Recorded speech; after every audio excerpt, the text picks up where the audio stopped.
Hey everyone, what's going on? It's your host with the most, the one and only, and man, it's been a while since I've had a face-to-face video with you guys. First things first, as a bandaholic, I have to come out clean. We have a brand new band. This morning, I was actually on the road driving, and my good friend Mike, who does help me host our Discord server for bandaholics called Club 09, link in the description, texted me and said, Juan, we have new bands. I had to stop by somewhere just to confirm, and sure enough, we do. And best of all, it's a Unity band. It's one of my favorite all-time types of bands just because of what they represent. But there's not only that, we also have some other Apple hardware that was announced via a press release. It may have gone under the radar for a lot of you guys who don't really follow Apple as much as someone like I do. But don't worry, that's what my job is. So guys, we got a lot to cover. So without further ado, let's go ahead and roll that intro and get things started.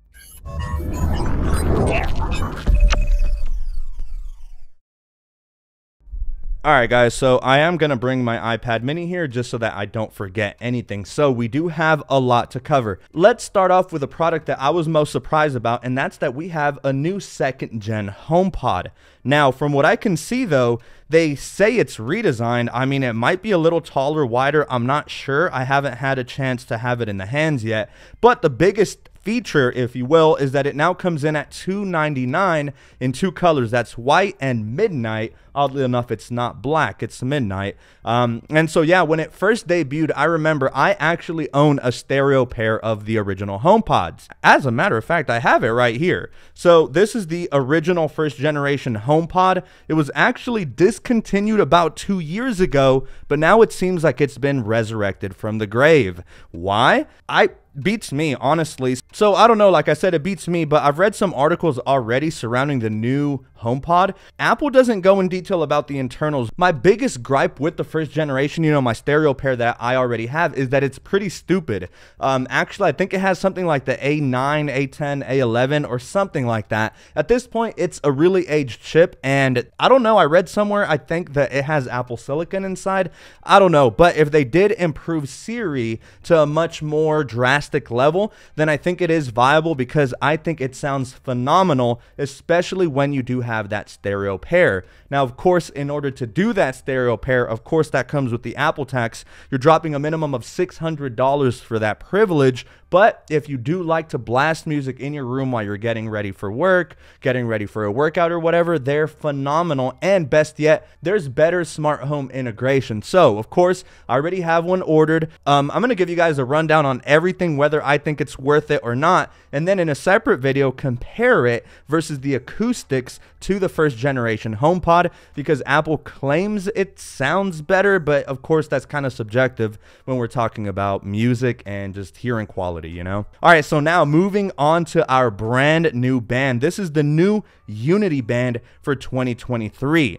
For those that are new to the Apple band community, this is going to be now the 3rd year in a row that Apple celebrates Black History Month, which of course starts in February. And to celebrate, they throw us some really cool looking bands. Actually, this is kind of a rare move by Apple, but I'm actually just on their online store, and all 3 iterations of the Black Unity bands are still currently being sold by Apple themselves. So you have the Black Unity Sport band that started it all 3 years ago, and it has one of the coolest designs ever for a sport band, seeing as how most, if not all, other sport bands come in only one singular color, excluding the Pride sport bands, but that one is very cool. Then you have the Black Unity braided solo loop that has some little specks of green, yellow, and reds as well, so basically the Pan-African colors. But now we have this new iteration in a sport loop. Now, I'm not sure how many of you guys viewed my video on the Apple Watch Ultra and just modeling it with every single type of band style,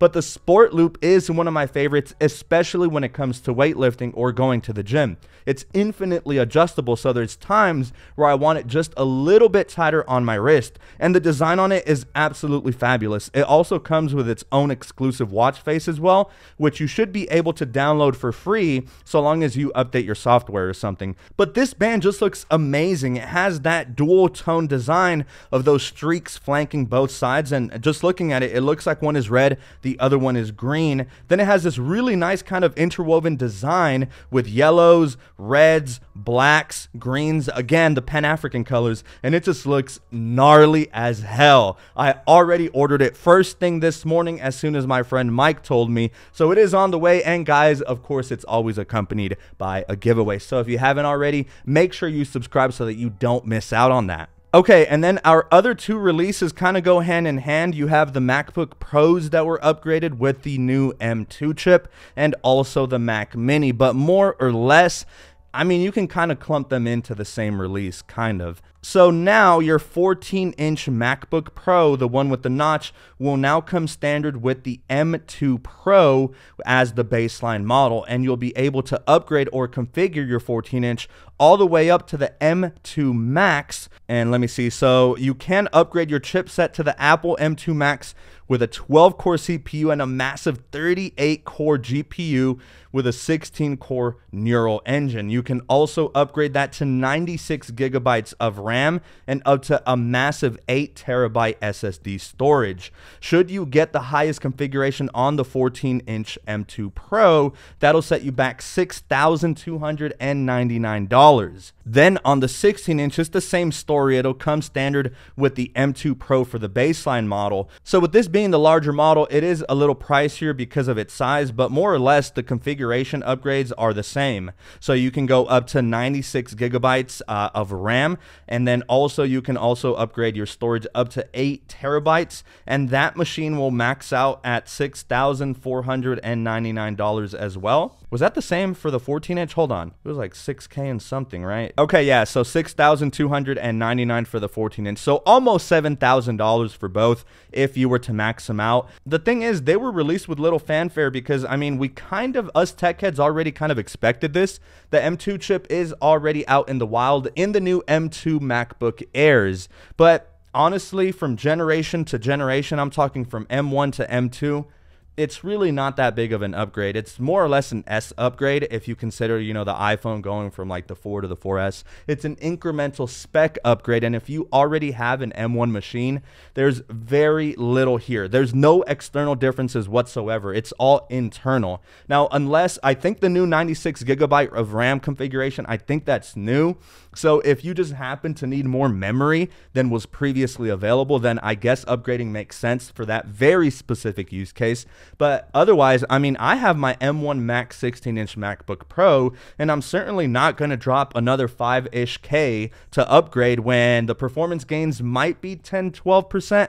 I don't know. I am going to order both, and I'm going to test and compare versus my 16-inch M1 Max MacBook Pro, and I'll keep you guys updated. But from my experience, when you have an incremental upgrade, a spec upgrade at that like this, you can expect maybe 15% maximum more improvement in terms of under the hood improvements, and that's about it. So once again, I am going to unbox and review them, so stay tuned. And then, of course, we have the Mac Mini following suit with the new MacBook Pros. So everything on the exterior is absolutely the same. The only difference now is the new chipset found inside. And the story here is very similar to the MacBook Pros. So by default, it comes with the standard M2 chip. At the baseline model, though, the pricing isn't all that bad. It starts at $599, and that gets you an 8-core CPU, a 10-core GPU on the M2, and 8 gigabytes of memory. I guess the only bummer here is that it comes with 256 gigabytes of SSD. That'd be the only thing I'd upgrade. But if you wanted to go a little more ham, as they say, you can upgrade your Mac Mini up to the M2 Pro and not the M2 Max. So let's try to just customize this and configure it to the max configuration. Your memory options are 16 or 32 gigabytes. So for $400 more, you can double your RAM should you use a lot of multitasking applications. And then your SSD, like I said, on the baseline model starts at 256 gigs. But when configured up to a maximum of 8 terabytes, and then also let's go ahead and upgrade to 10 gigabit Ethernet. Why not? So that machine will run you $4,500. So from the baseline costing $600 versus almost $5,000 on the high end, that's a big disparity in price. And it's funny actually, because I had a gut feeling that the Mac Mini was going to get an upgrade, and sure enough, it did. I just released my Mac Mini setup like 2 days ago, 3 days ago. So if you haven't checked that out, definitely click the card at the top right to see that video, or maybe over here. But guys, that's basically everything that was released. Honestly, this was a weird release for Apple, especially considering it's January. This must mean now that for a March event, when we get the seasonal band updates, as well as probably what Apple will do is they'll focus on the iPad. Yeah, given that they just did this January release, I don't know. The March event is now kind of a toss-up. I really don't know what they'd throw at us. Could be something brand new, maybe. I don't know. But we might see updates to like the iPhone SE. We also traditionally see that in March. I don't know, but guys, for sure, let me know what you guys' thoughts are down below and answer this question. Which of the new releases is your favorite? Honestly, you know me, guys. I mean, look at my back wall. It's just a wall of bands. Definitely the new Unity band. Oh my God, I'm so excited. I can't wait for it to get here and model it on the Ultra, on my Space Black Hermes, just on every Apple Watch currently available, and obviously showcase it for you guys. Giveaway is accompanied by that, but also the new MacBook Pros kind of intrigue me, as well as does the Mac Mini. But the HomePod, I don't know. That's a big question mark for me. The HomePod, again, they say it's redesigned. It looks, frankly, it looks about the same, and they don't talk much about the internals. We do also get a reduction in microphones and I think woofers that are inside, presumably to shave off that cost. Again, it's $50 cheaper. It's confusing. I don't know. I'm going to have the full review for you guys though. So that's been it for me. I'm clocking out for now, but I cannot wait to catch you all in my next video.